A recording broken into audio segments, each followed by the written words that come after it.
persaudaraan antar orang muslim. Aus dan Khadad adalah seorang muslim. Nah, ini visinya itu isi dari esensi dari piagam Madinah. Karena pengalaman di kota Makkah agak sulit. Maka yang pertama yang dikedepankan oleh Rasulullah adalah ukhuwah bainal musliminnya. Maka ini menarik kita bahas. Bukan ukhuwah Islamiyah, tetapi ukhuwah bainal muslimin. Karena orangnya yang Rasul satukan antara Aus dengan Khadad. Karena Aus dan Khadad ini sudah lelah, sangatlah lelah, karena tiap hari hampir nyaris ribut nih Aus dan Khadad. Maka karena itu mereka karena saking lelahnya ingin adanya perubahan. Maka Rasul hadir di kota Madinah dengan bahasa satukan dulu bainal musliminnya. Karena memang yang susah itu musliminnya. Makanya ini terbukti kan. Sekarang juga ya sama. Kalau Islamnya al-Islam juga walauillah alaih. Islam itu tinggi. Islam itu agama yang diridhoi. Cuma yang jadi masalah muslimnya. Masuk masjid hari Jumat sendal bagus keluar bisa jelek gitu. Nah iya, musliminnya, bukan karena sholatnya. Ya, masuk masjid bersatu keluar itu acak-acakan gitu. Jadi seakan-akan duduk bersama itu rukun, padahal itu belum tentu juga guyup. Dilihat guyup orang muslim ini ya belum tentu juga rukun. Karena yang sulit itu adalah ukhuwah bainal muslimin. Maka ini yang harus dikedepankan oleh kita, ukhuwah bainal musliminnya ini di bulan Muharram. Karena hijrahnya Nabi itu menyatukan antara Muslim Aus dengan Khadad. Tapi misi yang keduanya juga adalah ukhuwah bainal adyan. Ukhuwah bainal adyan ini adalah persaudaraan antar agama. Nah, ini yang menarik juga. Maka inilah disebut dengan konstitusi yang pertama sejarah Rasulullah SAW. Ini konstitusi Rasulullah.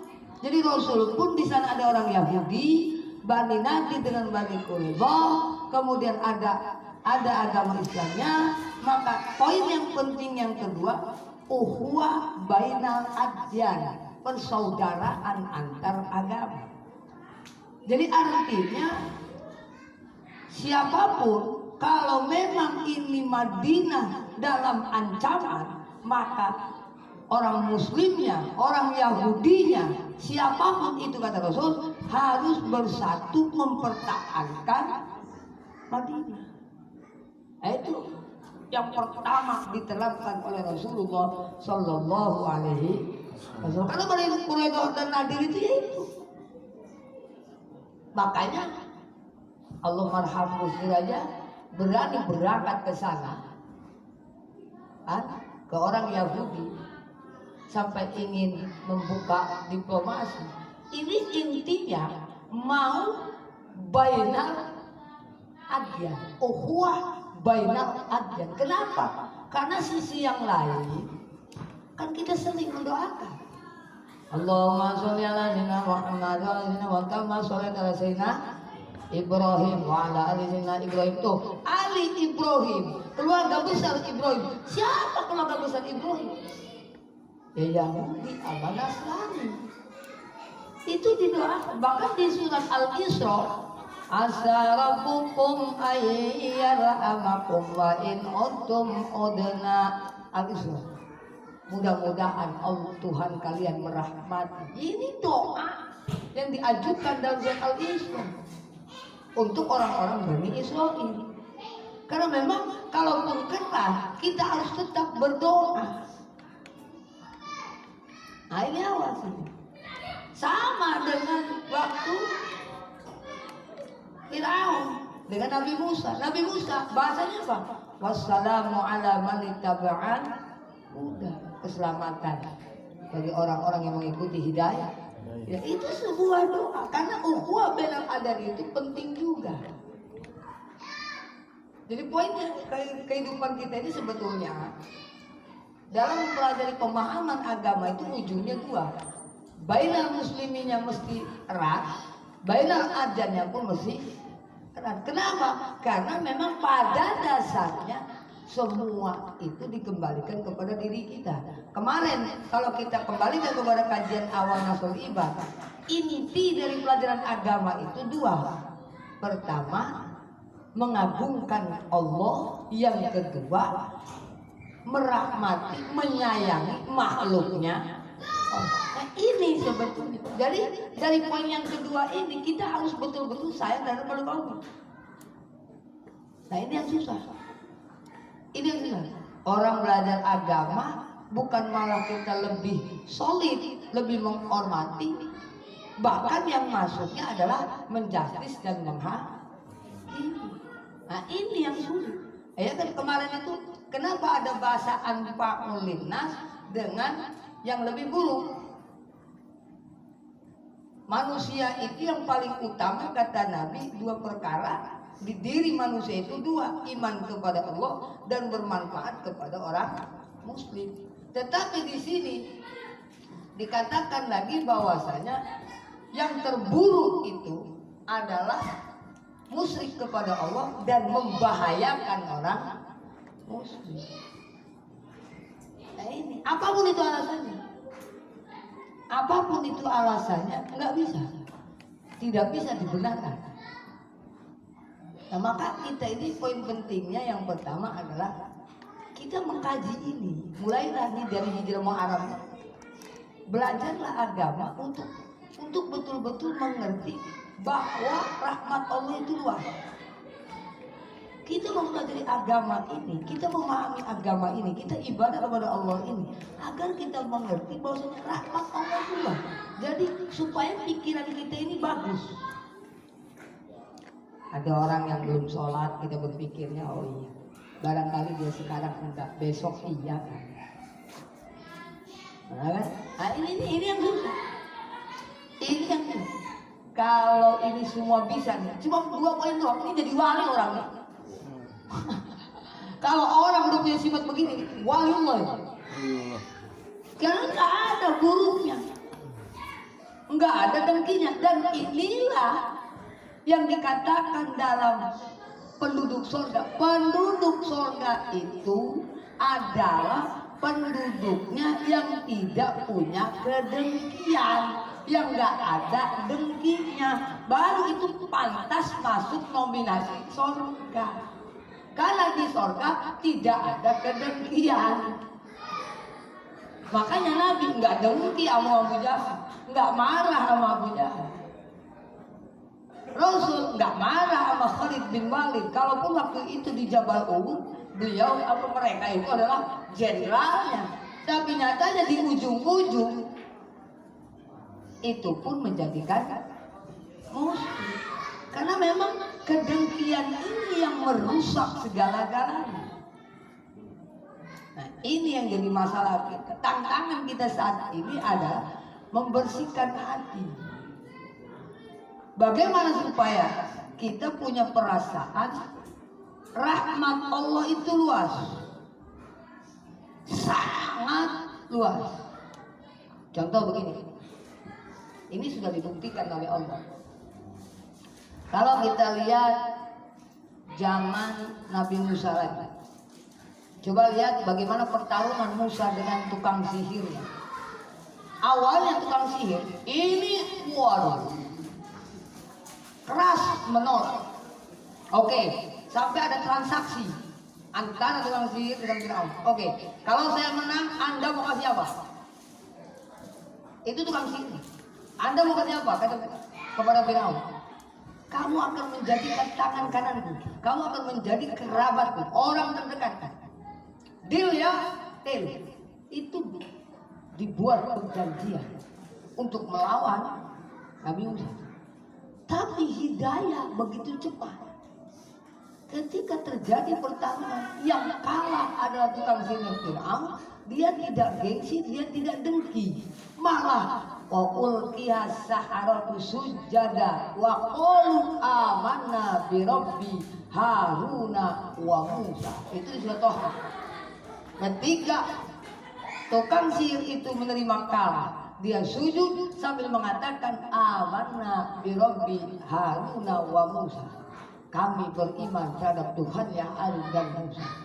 Ini spontan. Oh, ini enggak main-main. Tukang sihir yang gengsinya tinggi, harusnya dengki, harusnya lebih marah, harusnya tidak menerima kekalahan. Tapi saat itu dia menerima, bahkan hidayah masuk, dia mudahnya mengatakan amanna bi rabbi Haruna. Wah, lihat cepatnya hidayah Allah. Itu hitungan detik, dan itu di kalangan, di depan Firaun, di depan orang banyak, di lapangan itu. Orang dalam posisi pertarungan. Ini bukan sihir. Ini bukan sihir. Ini betul-betul mukjizat dari Allah. Nah, yang akhirnya pengakuan itu pun diterima.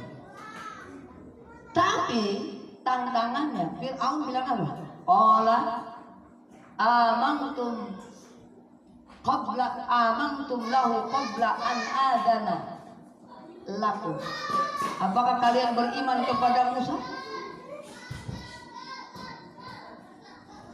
Oh, main bola ya.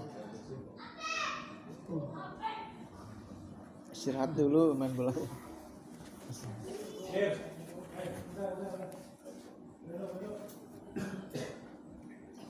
Ya. Nah, Fir'aun mengatakan, amantum lahu qabla an adana lakum. Apakah kalian mengimani Musa sebelum aku izinkan? Itu resiko pertama. Jadi orang baik kepada orang, manusia berbakti kepada manusia dengan hasil hidayah tadi, itu beresiko. Itu beresiko. Sangatlah beresiko. Dengki itu tidak beresiko. Tapi ketika kita meninggalkan kedengkian itu beresiko. Ini paling ngalah aja. Terus ada orang sabar ya Pak, sabar ya, mauan kamu sabar. Nah itu tuh.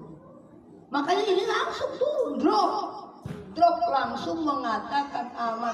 Maka ancaman pertama Firaun, betulkah Anda mengimani Musa dengan tanpa seizinku? Ancaman kedua, lau qatti'anna aydiyakum wa arjulakum min khilaf. Saya akan potong tangan dan kakimu dengan silang. Kalau kaki kanan yang dipotong, kiri tangan yang dihajar, disilang. Lalu bukan itu saja, wala usallibannakum fi judu'in nakhl. Dan aku akan cancang engkau di pohon korma. Itu ancaman dahsyat. Ini nggak main-main ancaman itu. Tetapi karena memang keimanan yang luar biasa. Apa? Bahasanya Sahara makin meningkat level imannya. Kalau tadi baru amanna bi rabbi Harun Musa, kalau sekarang jawaban itu faqdi ma anta qad, lakukan, jangan nanti, sekarang. Lakukan. Ancamanmu itu lakukan, keputusanmu itu lakukan, silakan. Faqdi ma anta qad, lakukan, enggak usah nanti. Silakan. Itu betul-betul keluar dari tukang sihirnya. Kenapa? Karena dia sudah menghitung bahwasanya hukuman yang akan diterima Firaun itu sekeras-kerasnya hukuman itu masih ada di batas duniawiyah. Ada batas. Ya, di dunia kan ada batas. Jabatan paling tinggi apa sih? Dan itu enggak sampai mentok. Ada turunnya ini. Semua ada jabatan. Udah berapa tahun turun, ya jadi laki lagi. Suami, bapak, anak, sama. Makin tua, yang tadinya bisa lari, ya udah. Nanti digotong, kembali ke nunakis fil khalqi. Nunakis itu kembali kepada semula. Karena ada batas, umur itu ada batas, kekuatan itu ada batas, semua ada batas. Ya, sekarang kita bisa jalan sendiri, belum tentu. Besok kan minta dituntun kita, sama kayak anak kecil. Sekarang masih bisa yang keras-keras makan, nggak tahu. 30-40 tahun yang lalu ini apa? Ke depan ini nggak tahu. Masih kuat nggak makan durian? Gitu. Itu ada batas. Maka berani mengatakan fak bima antakor. Karena keimanan kami, nah baru tuh amanah birobbina, makin meningkat lagi hidayah.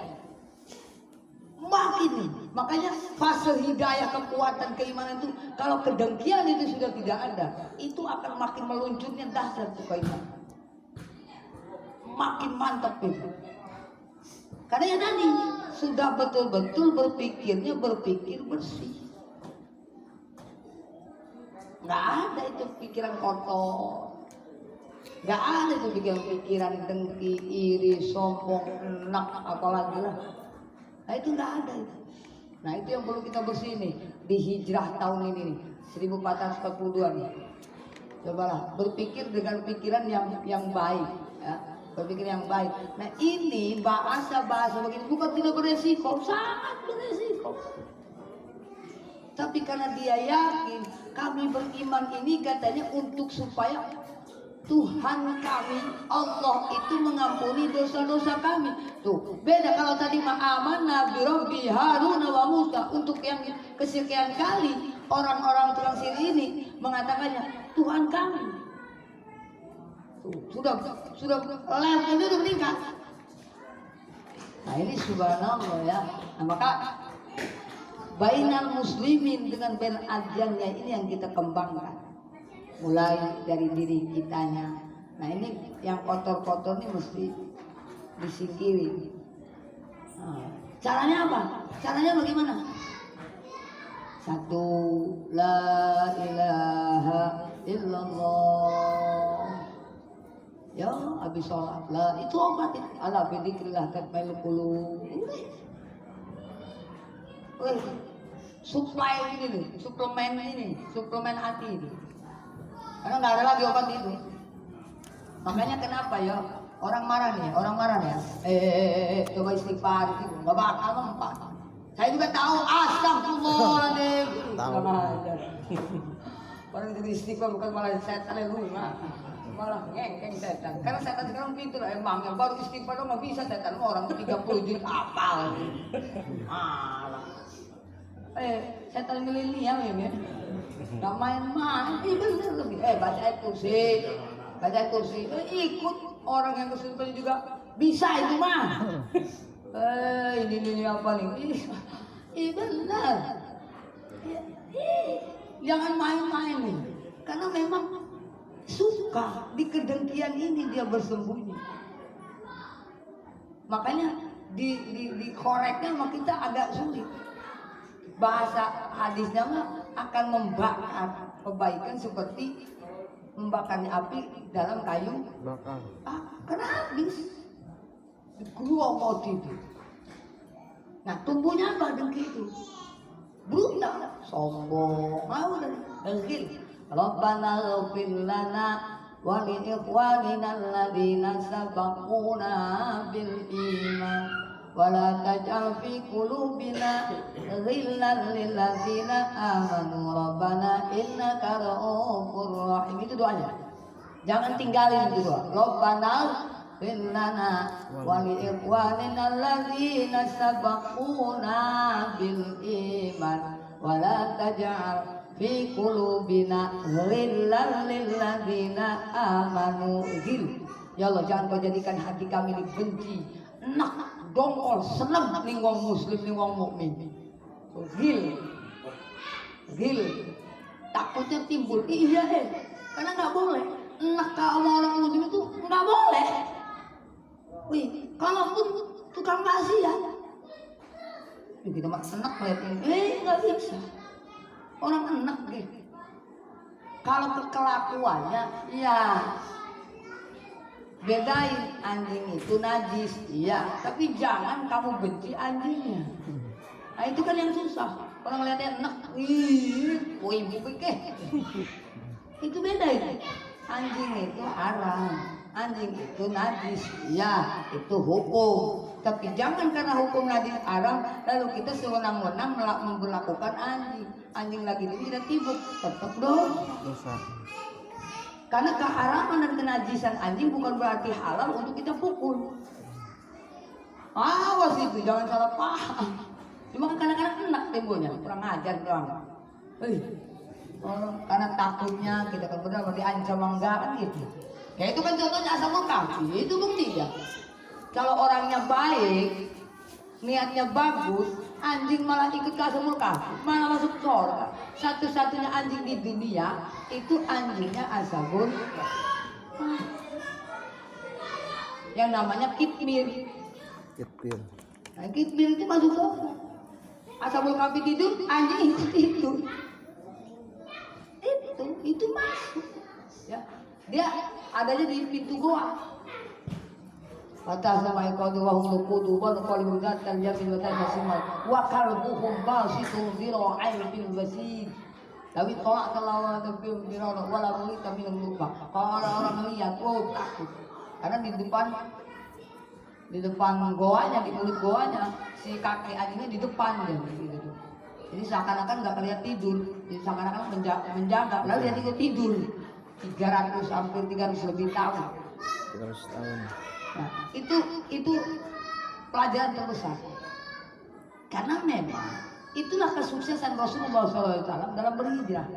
Bainal musliminnya bagus, bainal adanya bagus. Karena yang dilihat adalah sisi manusia. Bukan kelakuan. Kalau kelakuan tetap. Nah, kalau kelakuan tetap. Kita benci, iya. Minum-minum itu haram, iya. Yang kita benci minum-minumannya yang haram. Tapi kalau kita benci orang, emang nggak boleh. Nah itu susahnya, karena kita nggak bisa ngebedain. Makanya kan khoer aja.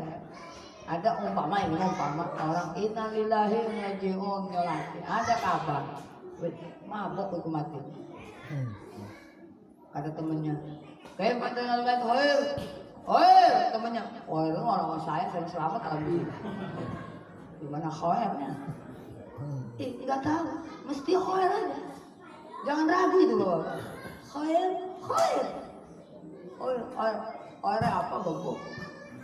Ya. Tapi yang jelas, apa bahasa Qurannya? Fala tamutunna illa wa antum muslim.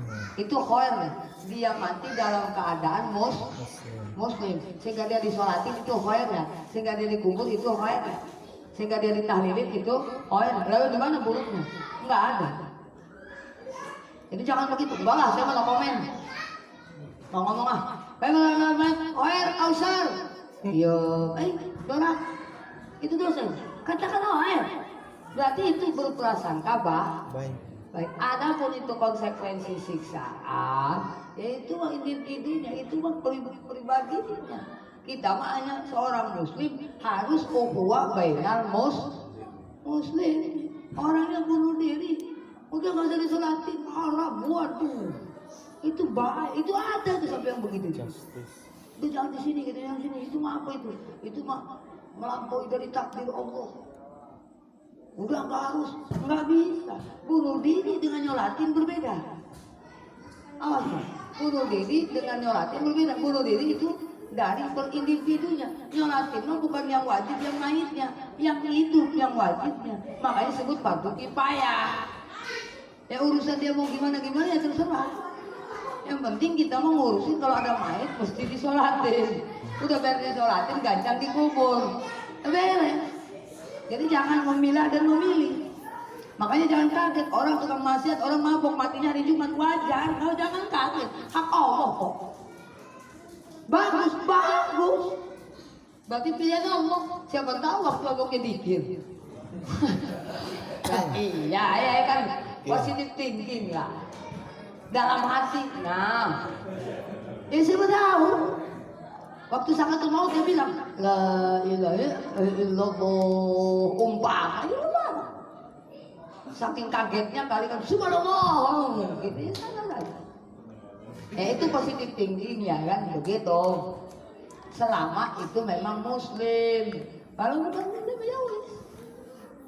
Nah itu bainal musliminnya, karena memang Kedengkian inilah yang harus kita coba sedikit demi sedikit kita hilangi. Muharram, safar, nanti mulut itu apa? Giroh kita untuk meningkatkan yang namanya akhlakul karimah. Nanti Rajabnya terus itu berbulan.